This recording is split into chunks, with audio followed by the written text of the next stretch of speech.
మిత్రులారా నమస్కారం. జై భీమ్. మన దేశ రాజధాని ఢిల్లీ నగరంలో దేశంలోని ఈ విద్యార్థులు, యువకులు ఇవాళ పెద్ద ఎత్తున గళమెత్తి ఈ పాలకులపై సమరశంఖం పూరిస్తున్నారు. ఎన్నడూ లేని విధంగా కనీవినీ ఎరుగని రీతిలో ఈ 10 సంవత్సరాల కాలంలో ఇంత పెద్ద ఎత్తున విద్యార్థులు పాలకులపై నిరసన కార్యక్రమాన్ని చేయడం అనేది మనందరం చూడాల్సిన అవసరం ఉంది. ఎందుకు చేస్తున్నారు వీళ్ళందరూ? ఎందుకు ఈ ఢిల్లీ నగరంలో వర్షాన్ని సైతం ఇవాళ లెక్క చేయకుండా అక్కడ దోమల మధ్యన, ఇవాళ మురికి వాడల మధ్యన తిండి లేక ఇవాళ అన్నం లేక, కనీసం వాళ్ళకి ఇవాళ నీళ్లు లేక, కనీసం వాళ్ళ బాత్రూంలోకి పోదామంటే కూడా కనీసం నీళ్లు కూడా లేకున్నటువంటి పరిస్థితిలో ఎందుకు ఈ దేశ భవిష్యత్ కోసం ఈ యువత పోరాడుతుందో, ఎందుకు ప్రశ్నిస్తున్నారో మనం అందరం ఆలోచించాల్సిన అవసరం ఉంది. ఇవాళ దేశంలోని దాదాపుగా 1,00,00,000 మందికి పైగా విద్యార్థుల భవిష్యత్తును ఇవాళ నాశనం చేసినటువంటి పేపర్ లీకేజీపై ఈ ప్రభుత్వం నైతిక బాధ్యత ఎందుకు వహించకూడదు? ఎందుకు మీరు ఈ దేశంలో పాలకులుగా ఉన్నారు? మీరు ఈ దేశంలో పాలిస్తున్నప్పుడు ఎందుకు బాధ్యత వహించరు? ఇవాళ ఈ దేశంలో పాలకులు ఉన్నారా లేరా? దీనికి అకౌంటబిలిటీ ఎవరు?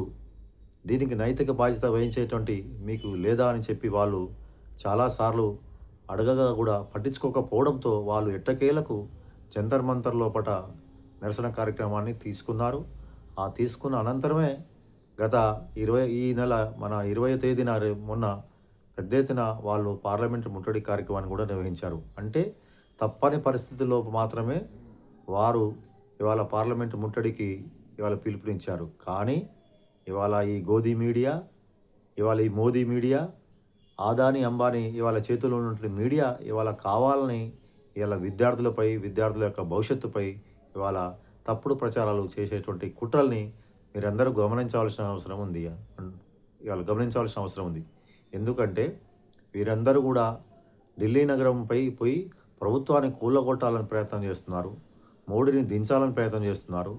వీరు వేరే దేశాల యొక్క శక్తులతోటి ఇలా బయట ఉగ్రవాద సంస్థలతోటి వీళ్ళు చేతులు కలిపారని చెప్పి ఇవాళ తప్పుడు ప్రచారాలు చేసి, ఇవాళ కళ్ళబొల్లి మాటలు చెప్పి, ఇవాళ గోబెల్స్ ప్రచారం ద్వారా విద్యార్థి యొక్క ఉద్యమాన్ని నీరుగార్చేటువంటి ప్రయత్నం చేస్తున్నారు. అయ్యా, మీరు నిజంగా ఇలా విద్యార్థుల భవిష్యత్తు మీద కనుక ప్రేమ ఉంటే ఎందుకు ఒక విచారణ కమిటీ ఎందుకు వేరు? దీనికి నైతిక బాధ్యత వహిస్తూ ఒక అకౌంటబిలిటీగా కేంద్ర మంత్రి ఎందుకు రాజీనామా చేయరు? ఎందుకు గతంలో అనేకమైనటువంటి ఇవాళ మంత్రులు ఇవాళ రైల్వేకి సంబంధించినటువంటి ఇన్సిడెంట్లో కూడా గతంలో రైల్వే మంత్రి ఇవాళ రాజీనామా చేసిన సంఘటనలు కానీ మిగతా అనేకమైనటువంటి సంఘటనలు ఈ దేశం లోపల అకౌంటబిలిటీగా ఉన్నాయి. అంటే మనకు అర్థం చేసుకోవాల్సి ఏమిటి? ఈ కేంద్ర ప్రభుత్వము మనం ఎన్ని రోజులైనా, ఎన్ని కార్యక్రమాలు చేసినా, ఆందోళన చేసినా, విద్యార్థులు ఎన్ని రోజులు ఇబ్బంది పడ్డా, విద్యార్థుల యొక్క భవిష్యత్తు ఆగమైపోయినా ఏం లేదు. కానీ మేము అకౌంటబిలిటీగా ఉండమనేటువంటి ఉద్దేశమే వీళ్ళలో కనబడుతున్నది. ఆ అంశంలోనే భాగంగా ఇవాళ ప్రభుత్వం కనీసం వారితో చర్చలు జరపడానికి కానీ, సమస్యలను వినడానికి కూడా సిద్ధంగా లేని పరిస్థితి ఉంది. ఇవాళ విద్యార్థుల జీవితాలను ఆడుకోవడానికి ఇవాళ ఈ ప్రభుత్వాలు ఎంతకు దిగజారిందో ఇవాళ ఈ దేశంలో ఉన్నటువంటి కేంద్ర పాలకులు ఇవాళ మనకు కనబడుతున్నారు. ఎందుకంటే ఈ దేశంలో ప్రధానమంత్రి లేరా? ఇవాళ దేశ రాష్ట్రపతి లేరా? ఇవాళ మిగతా మంత్రివర్గం ఎవరూ లేనటువంటి పరిస్థితిగా కనబడుతుంది. అంటే మేము ఒక్కసారి బాధ్యత కనుక వహిస్తే ఖచ్చితంగా ఇవాళ మేము తప్పు చేసిన వాళ్ళం అవుతామనేటువంటి కేవలం ఒక ఈర్ష్యతోటి, ఒక అసూయతోటి, ఒక తప్పు చేసినటువంటి భావనతోటి వాళ్ళు ఇవాళ దీనికి ప్రెస్టేజ్కి పోయి ఇవాళ విద్యార్థుల గురించి పట్టించుకున్నటువంటి పరిస్థితి కనబడుతుంది. ఎవరు మీకు ఇవాళ ఈ దేశంలో ఆ యువతే ఇవాళ మీకు ఓట్లేశారు. ఆ యువత చేయబట్టే ఇవాళ ఈ జంజీలు చేయబట్టే మీరు గత 2 సార్లు ఎన్నికల్లో గెలిచారు. అది మర్చిపోయారా?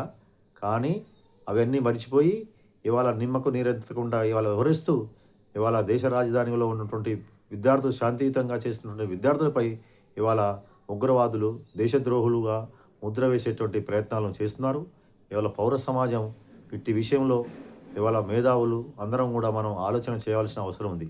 ఇట్టి విషయంలో మనందరం వారికి సంఘీభావంగా నిలబడాల్సిన అవసరం ఉంది. ఇవాళ దేశంలో ఉన్నటువంటి యువత ఇవాళ ప్రశ్నిస్తున్నారు. ఖచ్చితంగా ఈ యువతరానికి మనం అండగా నిలబడాల్సిన అవసరం ఉంది. ఖచ్చితంగా ఇవాళ విద్యార్థుల యొక్క పోరాటం న్యాయబద్ధమైనది. ఎందుకంటే ఇంతమంది విద్యార్థుల భవిష్యత్తును నాశనం చేసిన వారు బాధ్యత వహించకపోతే, ఎవరో ఒకరు ముందుకు రాకపోతే దీనికి బాధ్యులు ఎవరు? రేపు జరగదని ఎవరు మనం గ్యారంటీ ఇస్తామా? అందుకోసమే ఇప్పటికైనా ఈ దేశంలో పౌర సమాజం ఇవాళ అందరం కూడా కలిసి ఇవాళ విద్యార్థులు చేస్తున్నటువంటి పోరాటాలకు సంఘీభాగం చేయాల్సిన అవసరం ఉంది. వెంటనే ఈ పాలకులు కూడా ఇలా తలొగ్గి విద్యార్థుల యొక్క న్యాయమైన డిమాండ్స్ను ఇవాళ పరిష్కరించాలని చెప్పి కోరుతున్నాం. ఈ అంశంలో భారతదేశంలోని యువతమందరం ఐక్యంగా మనం ముందుండి సాగుదామని చెప్పి కోరుతూ సెలవు.